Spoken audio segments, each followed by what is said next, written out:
Assalamualaikum warahmatullahi wabarakatuh. Alhamdulillah, bagaimana kabarnya pagi ini anak-anak? Semoga semua dalam keadaan sehat walafiat tanpa kekurangan suatu apapun. Pagi ini kita berjumpa kembali di SMP Plus Darussalam Lawang, sekolah tercinta. Semoga anak-anak juga merindukan sekolah ini.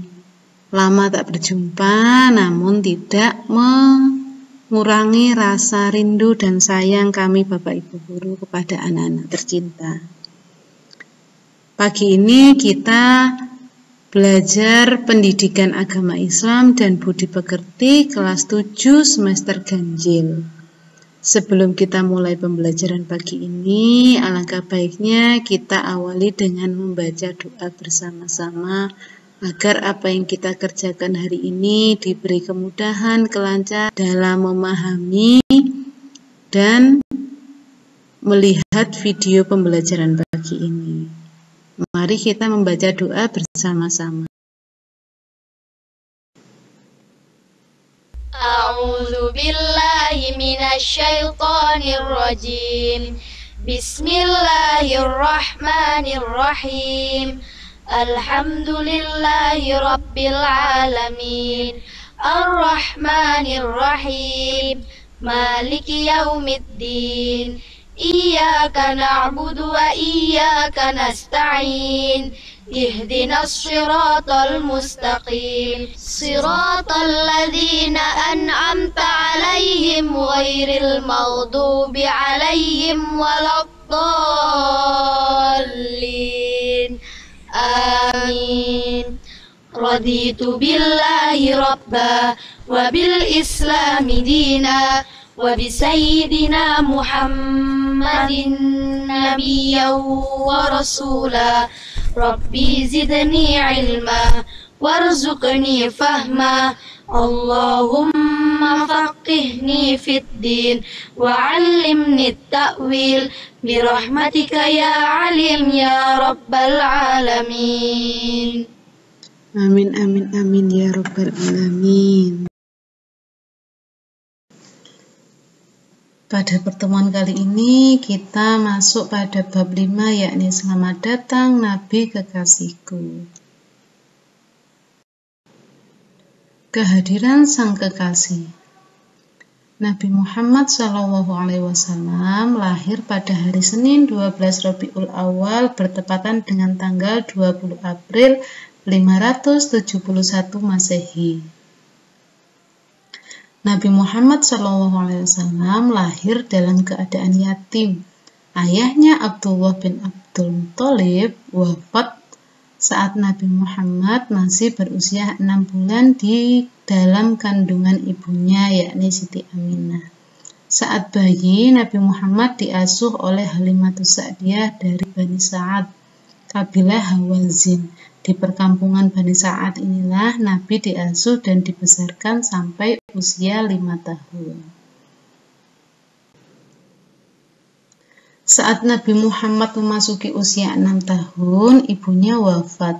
Ia pun diasuh oleh kakeknya Abdul Muthalib. Kakeknya adalah seorang pemuka Quraisy yang disegani. Nabi Muhammad mendapat kasih sayang dan perhatian yang sangat besar dari sang kakek. Sayang, hanya 2 tahun Nabi diasuh oleh kakeknya Abdul Muthalib meninggal saat Nabi Muhammad berusia 8 tahun. Selanjutnya, Nabi Muhammad diasuh oleh pamannya, yakni Abu Thalib, sampai menginjak remaja. Sejak diasuh oleh pamannya, Nabi Muhammad berkembang sebagai seorang anak yang mulai menginjak masa remaja. Disitulah Nabi Muhammad diperkenalkan oleh pamannya bagaimana cara menjalani hidup. Nabi Muhammad SAW mulai mencari pekerjaan sebagai buruh di usahanya yang baru 10 tahun agar dapat menghidupi dirinya sendiri. Mulailah ia menjadi pengembala ternak milik orang lain di daerah gurun Mekah yang sangat panas. Ia makan dari tumbuhan liar yang terdapat di gurun. Di gurun pasir itulah ia menghayati arti kehidupan. Kesulitan hidup, kesendirian, dan rasa tanggung jawab menjadikannya lebih matang daripada usianya. Pada usia 25 tahun, Nabi Muhammad mulai berdagang sendiri tanpa bantuan pamannya. Ia mengambil sendiri barang dagangannya dan memasarkannya. Ketika berdagang, Nabi Muhammad SAW sangat jujur, tidak pernah membohongi para pembelinya. Nabi tidak pernah mengambil keuntungan yang terlalu besar, selalu berkata sopan, ramah, dan penuh kasih sayang. Jadi, keberhasilan usaha dagang Nabi Muhammad itu disebabkan oleh pribadi mulia berikut ini. 1. Berpendirian teguh, tidak mudah putus asa. Yang kedua, memiliki semangat kerja yang tinggi, tidak pemalas. Ketiga, memiliki kejujuran yang luar biasa, sehingga para pembeli percaya dengan apa yang dikatakan beliau. Keempat, menjunjung tinggi amanah dan kepercayaan yang diberikan oleh orang lain. Kelima, mampu menghadapi segala cobaan dan rintangan dalam perjalanan.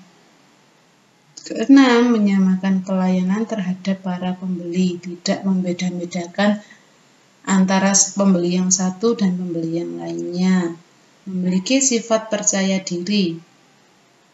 Dan kedelapan, mampu menampilkan keramahan dan kesopanan serta kasih sayang kepada siapa saja. Ini adalah pribadi mulia yang patut kita contoh dari beliau baginda Nabi Muhammad SAW.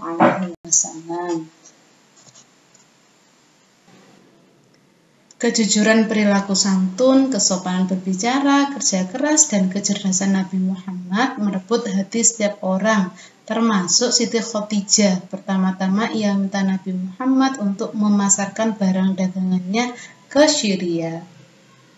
Hasilnya luar biasa. Itulah yang membuat Siti Khadijah tertarik dan akhirnya menikah dengan Nabi Muhammad. Mereka dikaruniai 7 orang anak, yakni Ibrahim, Qasim, Abdullah, Zainab, Ruqayyah, Ummi Kulsum, dan Fatimah. Yang ke-B, yakni diangkatnya Nabi menjadi seorang Rasul. Nabi Muhammad merasakan keresahan atas perilaku yang dialami oleh masyarakat Arab yang sudah jauh dari nilai-nilai kebenaran. Kemudian Nabi Muhammad melakukan uzlah atau mengasingkan diri di Gua Hira. Hal ini dilakukan oleh beliau berkali-kali.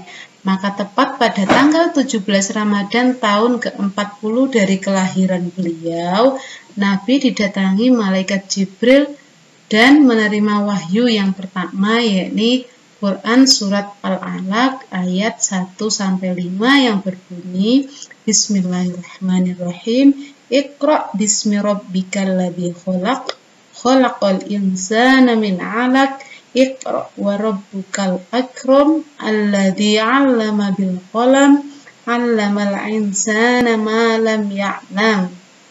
Ini adalah wahyu yang pertama diterima oleh Nabi Muhammad. Selanjutnya, wahyu pertama inilah yang menandakan bahwa Nabi Muhammad dipilih dan diangkat oleh Allah untuk menjadi utusannya atau sebagai seorang Rasul. Setelah wahyu pertama ini, malaikat Jibril tidak muncul lagi untuk beberapa lama, sementara Nabi Muhammad terus menantikan wahyu berikutnya dan selalu datang ke Gua Hira. Dalam keadaan menanti itulah turun wahyu yang kedua, yakni Quran Surat Al-Mudaththir ayat 1-7 yang berbunyi, Bismillahirrahmanirrahim, Ya ayyuhal mudaththir, Qum fa'anzir wa rabbaka fakabbir wa siyabaka fatahhir wa rujza fahjur wa la tamnu tastaksir wa li rabbika fasbir.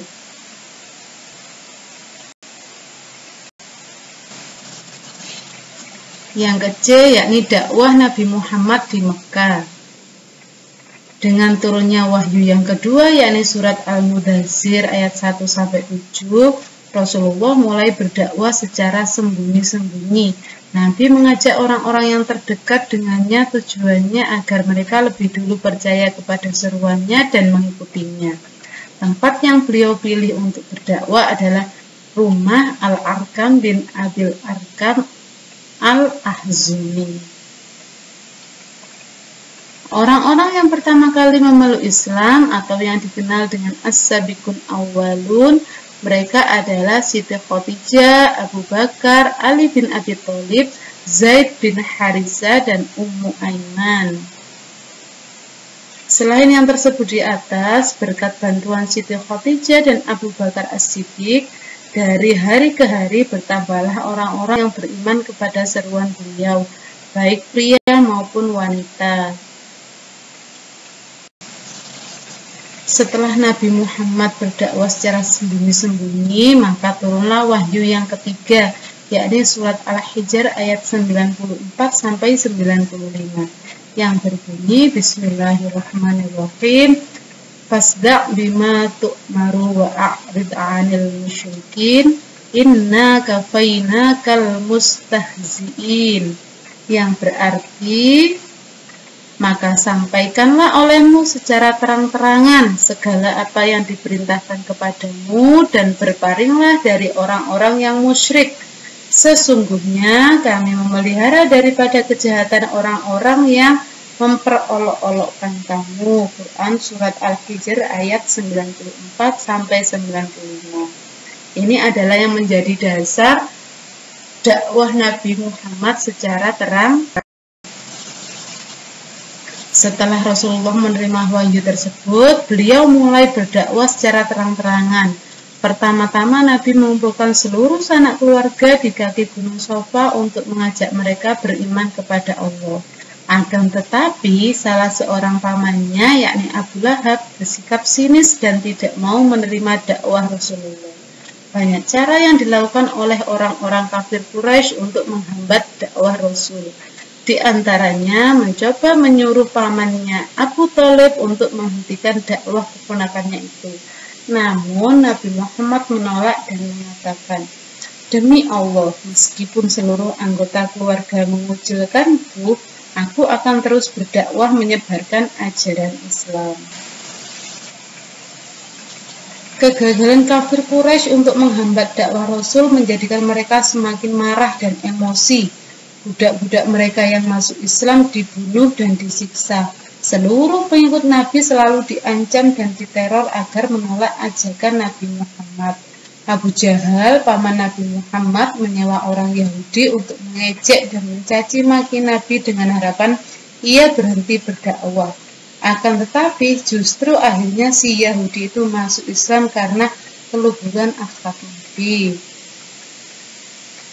Setelah kafir Quraisy gagal melakukan tekanan, mereka menawarkan harta benda, wanita, dan pangkat agar Nabi mau meninggalkan dakwahnya. Kaum Quraisy mengutus Utbah bin Rabi'ah untuk menawarkan hal-hal tersebut. Utbah mengatakan, "Hai Muhammad, jika engkau menginginkan kekayaan, saya sanggup menyediakannya. Jika kau menginginkan pangkat yang tinggi, saya sanggup mengangkatmu menjadi raja. Jika kau menginginkan seorang wanita cantik, saya sanggup mencarikannya dengan syarat kau berhenti melakukan dakwahmu." Nabi Muhammad tidak tertarik pada tawaran itu dan terus berdakwah. Setelah kafir Quraisy gagal lagi, akhirnya mereka memboikot Nabi Muhammad. Bani Muthalib dan Bani Hashim, karena memboikotan ini, umat Islam terkurung di celah-celah kota Mekah bernama Shib. Pemboikotan berlangsung selama 3 tahun, dimulai pada tahun ke-7 kenabian. Isi pemboikotan itu ditulis dalam selembar surat yang berisi 1. Kaum Quraisy tidak akan menikahi orang Islam. 2. Kaum Quraisy tidak menerima permintaan nikah dari orang Islam. 3. Kaum Quraisy tidak akan melakukan jual beli dengan orang Islam. 4. Kaum Quraisy tidak akan berbicara ataupun menengok orang Islam yang sakit. 5. Kaum Quraisy tidak akan mengantar mayat orang Islam ke kubur. 6. Kaum Quraisy tidak akan menerima permintaan damai dengan orang Islam dan menyerahkan Muhammad untuk dibunuh.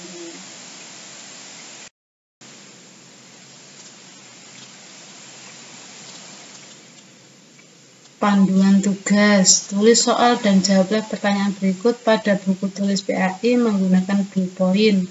Jangan lupa tuliskan nama, kelas, dan tanggal pemberian tugas. Setelah dikerjakan, kemudian foto dan kirim ke WA nomor 085 855 964 728. Soal nomor 1. Mengapa Nabi Muhammad SAW sangat dipercaya? Kedua, tuliskan 5 nama anggota keluarga Nabi Muhammad yang kamu ketahui beserta dengan posisinya, misal ibunya Siti Aminah dan seterusnya. Yang ketiga, mengapa Nabi Muhammad SAW melakukan uzlah? Keempat, tuliskan ayat Al-Quran yang menjadi dasar Nabi Muhammad berdakwah secara sembunyi-sembunyi. Kelima, tuliskan ayat Al-Quran yang menjadi dasar Nabi Muhammad melakukan dakwah secara terang-terangan. Keenam, bagaimana tanggapan kafir Quraisy tentang dakwah Nabi Muhammad? Ketujuh, jelaskan tawaran kafir Quraisy kepada Nabi Muhammad SAW agar tidak berdakwah lagi. Kedelapan, sebutkan isi boikot kafir Quraisy kepada umat Islam.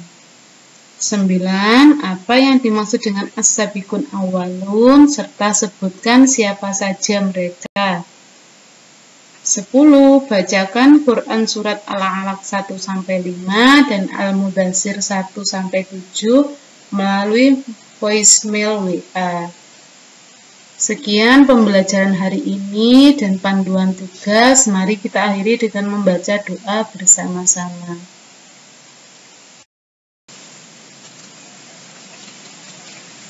Subhanaka la ilma lana illa ma 'allamtana innaka antal alimul hakim.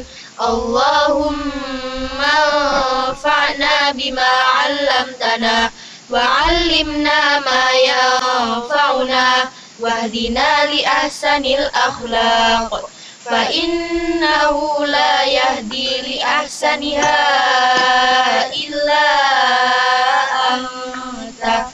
Allahumma ighfir li masyayikhina wa liman 'allamana warhamhum wa akrimhum biridwanikal 'azim fi maqadis sidqi 'indaka ya arhamar rahimin. Amin amin ya rabbal alamin. Akhirnya kami tutup dengan wabillahi taufiq wal hidayah. Wassalamualaikum warahmatullahi wabarakatuh.